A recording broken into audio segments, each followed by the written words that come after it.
Hello, everybody. It's Liz from West Star Tarot, and today I am filming my February favorites. I'm also going to just briefly touch base about January because I did not get to filming a January favorites. And I am participating in Masha's Deck of the Year, Deck of the Month hashtags, and so I just want to mention January's deck. So I don't know. Today is March 8th, International Women's Day. So we're well into the first quarter of 2025, and so far it has been an incredibly active year.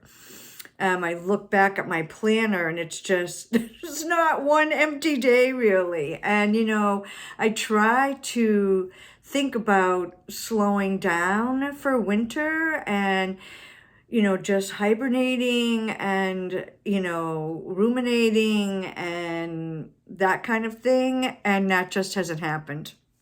It's been a very active quarter, start to the year. But not in a bad way. So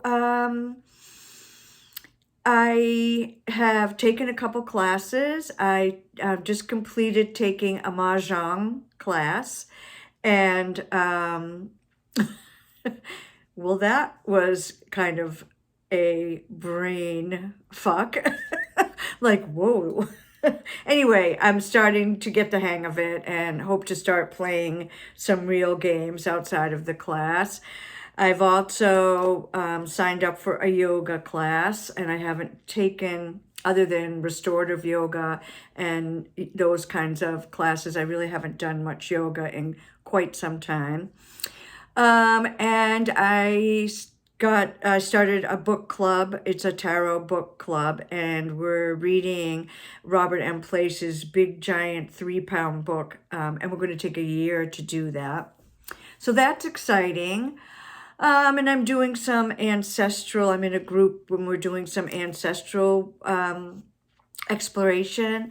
I'm aiming more towards metaphysical ancestral exploration rather than, physical research, although I have done a little bit of that.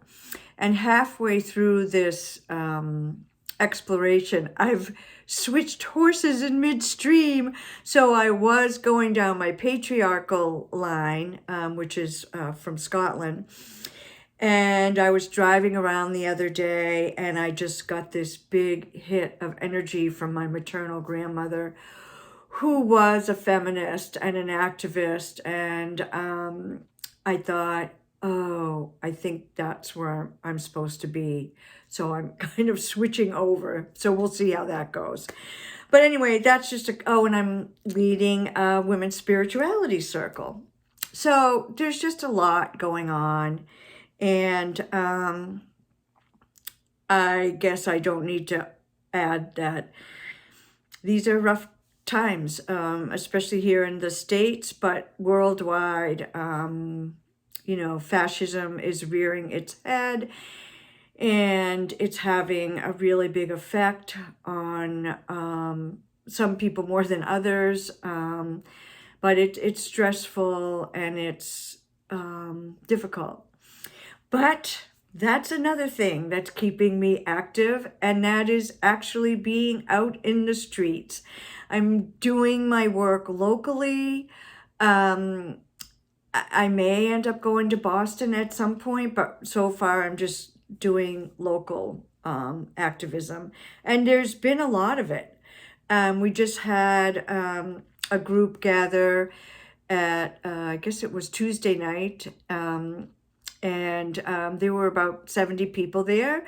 It was to protest or make a statement about not watching the State of the Union speech. And there was a guy there that said, listen, we need to change up how we're doing these things. We need to, especially if we're going to be meeting at night, we need to have a bonfire and a keg and a band, and we need to attract younger people. And so anyway, I don't know. Anyway, I don't know. I guess I feel like, is it doing any good to be out in the streets, to be protesting, to be writing letters, to be calling elected officials? I don't know. But I feel like doing nothing does less good. So I'm going to continue to do what I'm doing, and I hope all of you are active too.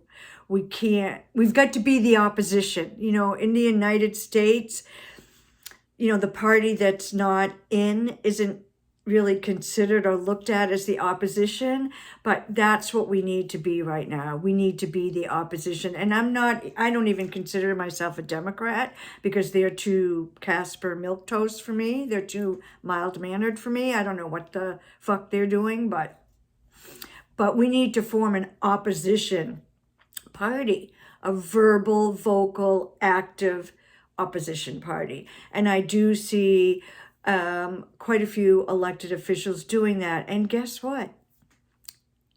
Mainly women. And mainly women of color. Surprise, surprise. So anyway, that brings me to International Women's Day, March 8th. So like I said, I'm having a real mixture, a real tumbling of emotions today. I'm feeling pride. I'm proud to be a woman. I'm proud of the accomplishments of women over the course of the story of people kind, and women who identify as, people who identify as women. I'm proud to continue to be a feminist.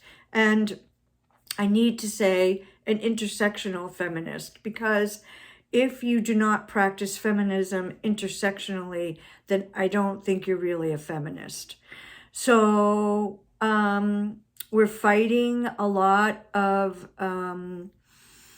battles here and a lot of oppressors here. And I have been doing this work for 50 years, over 50 years now, and I can't believe that things are worse than they were 50 years ago, but in fact they are. But I guess I'm going to have to just be inspired by that and continue to do the work. And I was thinking, as I was thinking about International Women's Day and intersectionality, I'm also going to a memorial service later today for a mentor of mine who taught me about social activism and intersectionalism. Even though I met Mary in the late 80s, and at that time, it wasn't called intersectional feminism. What this group of women that I was involved with from Cape Cod WILF, Women's International League for Peace and Freedom, what they said was, we need to connect the isms. We need to, we can't just focus on feminism, sexism, but we need to look at how racism, capitalism, colonialism, homophobia, transphobia, all the criminalizing poverty, all these things connect. And we need to work on all of them. We can't just take one thing and separate it out. And so that's how I've always done my work since the 1980s. And now it's called intersectionalism, which I think is a wonderful way to frame it. So one of the things I was thinking about this morning was gender. And I thought, you know, I have never had a shred of doubt that I'm in the wrong body or that I'm not a female. And I feel like I'm really lucky. That's a privilege to have that experience. I can't imagine body dysphoria, looking down and thinking, wait a minute, this isn't who I am. How did this happen? And so I want to honor people who, and support people who do have that experience. Also, although I'm a woman and I'm an older woman and I live in a misogynistic, patriarchal society, basically I feel free to dress the way I want to and to express my gender the way I want to. And I look at people who don't have that privilege, and I think how difficult it must be, and I want to honor and support them on this International Women's Day. So, blah, blah, blah. A little digression. Anyway, let me get back to tarot and my spiritual practice and so forth. So, last year I started a practice the beginning of the year where I got a little planner, not my regular planner, but a separate one. And I just wrote down every day that I pulled cards, which is, most days, the deck I used. And then at the end of the year, I looked back and I could see which were my most used decks. So I decided to continue that practice this year. And I noticed that Masha at Musings by Masha is doing a similar thing this year called hashtag Deck of the Year and hashtag Deck of the Month. And so I want to participate in that. So let me go to January. A couple things before I get into my decks from January. I did pull an animal guide to work with this year, and it was owl. And I think I told this story already in a previous video, but I sat down on January 1st at my in my sacred space to pull an animal guide to work with this year. And as I sat down and I was kind of relaxing and meditating, I heard really clearly this hoot, hoot, hoot of an owl. And I thought, oh. And then I kind of said, owl, are you my animal? And I got hoot, hoot, hoot again. So animal of the year, owl. And then we are in 2025 equals 9. We are in a hermit year. So I'm keeping this card out on my, both of these cards, but out on my altar all year long so that I, sometimes by the time I get to July, I forget about these things. So this year, I'm going to really try not to. I also got this book, The Year of the Hermit, by a guided journal by Shannon Knight. And it goes month by month. It takes a symbol from the Hermit card for each month. So for January, it was the lantern. And there's prompts for each day of the month that you can pull a card for. February was the staff, I believe. Yes, the staff. And now we're into March, and it is the path. So the path that the hermit is navigating. So I've had a mixed success with this. Didn't get it till February, so I didn't really get to do much with January.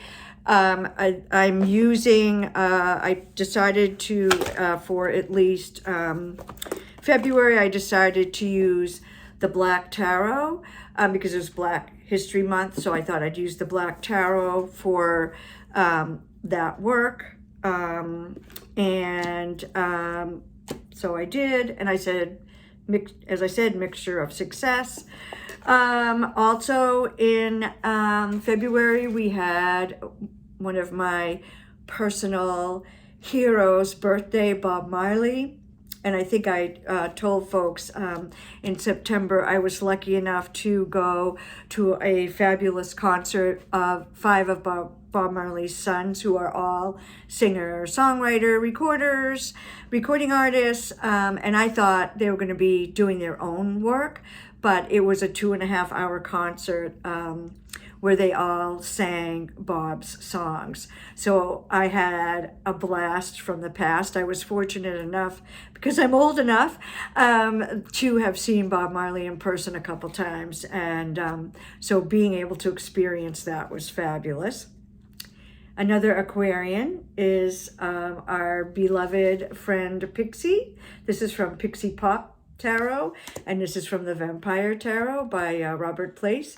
This card is why I wanted to get that deck, and I always pull it out for the month of February to put it on my altar in my sacred space so I can honor Pixie. All right, so January.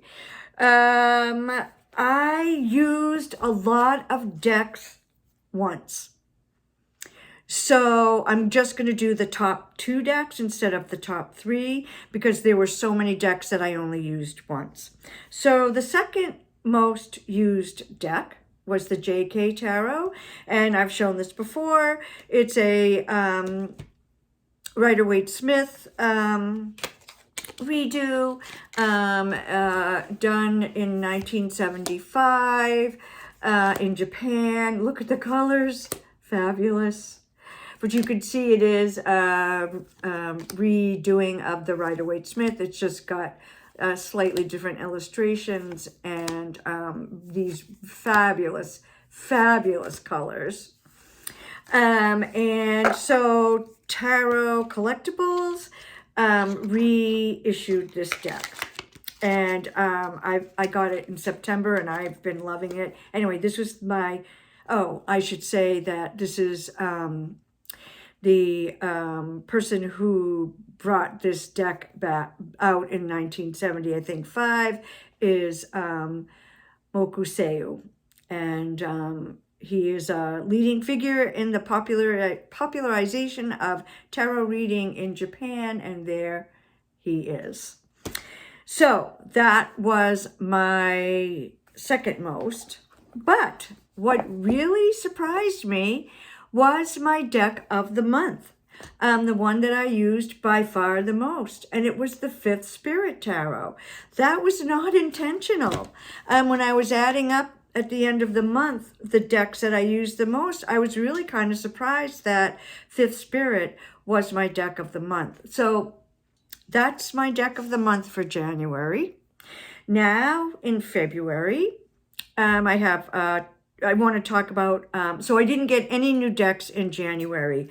And I feel like, again, not even necessarily, well, I guess it is sort of intentionally, because I am boycotting and doing, part of my activism is boycotting certain corporations that reneged on the DEI commitment, if they ever even had much of a commitment to begin with. So I'm just I'm not ordering from Amazon. I don't ever really go to Walmart anyway, or Target. So those are easier for me to boycott. But anyway, and on February 28th, I did the no buy day.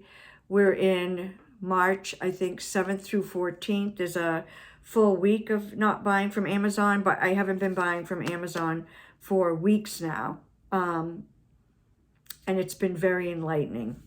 Anyway, digressing again. So I got 2 new decks in February. I think I'm not going to get a lot of decks this year. I don't know, maybe I will. Haven't really been called to it. Several times I've seen decks that I'm interested in, and then I watch a walkthrough on YouTube, and I think, nah, not really. I don't know that I'd really use that. Anyway, this one is Magical Nature Tarot. And this is a deck that I had seen online, I believe, months and months ago. And I was very, very interested in it. And I thought, well, I'm going to sit on it. I'm going to wait and see. I'm trying to not be so,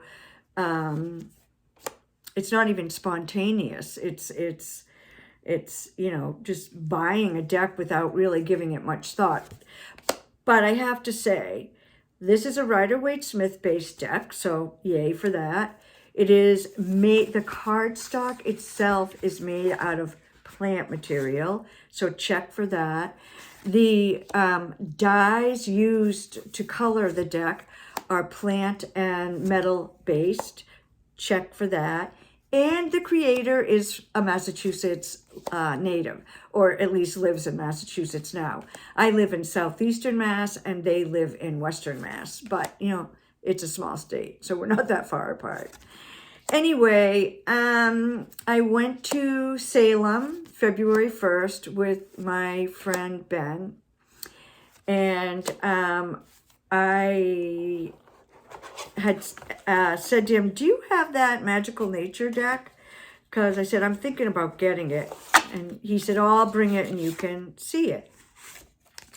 Anyway, I already talked about this on another video, but long story short, Ben ended up gifting me his copy of this because he said he does, even though he loves it, he doesn't use it. And he said, this is a deck for you. So we actually did a tarot spread in the restaurant where we were having lunch to decide whether the deck should stay with him or go to me. And the Eight of Wands was like pointing to me. So we decided, okay. All right. The other new deck that I got in the month of February is this one, the Dark Earth Oracle. And so I did a video, I think about my spiritual practice or something, tarot and my spiritual practice. And I mentioned how I associate colors with months. So like for January, I associate blue and white and silver. And for February, I associate pink and purple and with pops of red, which this deck has. So you can imagine I did use that in February. And then I saw someone showing this, and I don't remember who it was, and a tarot tube video. And I really liked, I really liked the keywords. I mean, you know, compassion is kind of a keyword that we see often in oracle decks. Dominion, not so much. Mimicry, not so much. Divine timing. I love this. Animism. Cosmic sentience. Masters of reality. Thoughts and memory. Language barriers. So look at that. But anyway, I found the keywords intriguing. But when I saw the color palette, I was like, oh my goodness, look at all that pink and purple. This is a deck I need to get so I can use it in February. And so I did. And I've enjoyed it. I actually used this deck in my kind of nighttime soul cultivation. I mean, it's just blockage. I just love Source. Look at this. Freaking gorgeous. So anyway, that is a deck that I got in February, and I used it not a lot, a fair amount. It's not my deck of the month, but I did use it for evening pulls mainly. And I'm going to continue to work with it. I'm enjoying it, and I think I have a lot to discover with that deck. So let me talk about my top 3 decks of the month. So Black Tarot was third, and mainly because I was using that for the Hermit journal work. And then my second most used deck was the Magical Nature Tarot. And again, because it was new, but also because look at its color palette. Pink and purple with pops of red. But my top used deck for the month of February was a deck that I often associate with February and hardly ever use otherwise, and that is my beloved Aquarian Tarot. This is a vintage copy from 1984, I believe. And so if we look at this beautiful deck by David Palladini, you can see pink, purple, pops of red. So this is, plus the name, it's Aquarius season in February, and it's the Aquarian Tarot. So this was my deck of the month for February. So hashtag deck of the month, Aquarian Tarot. I love this deck. I really do. It is, you know, Rider-Waite-Smith-ish. It's beautiful.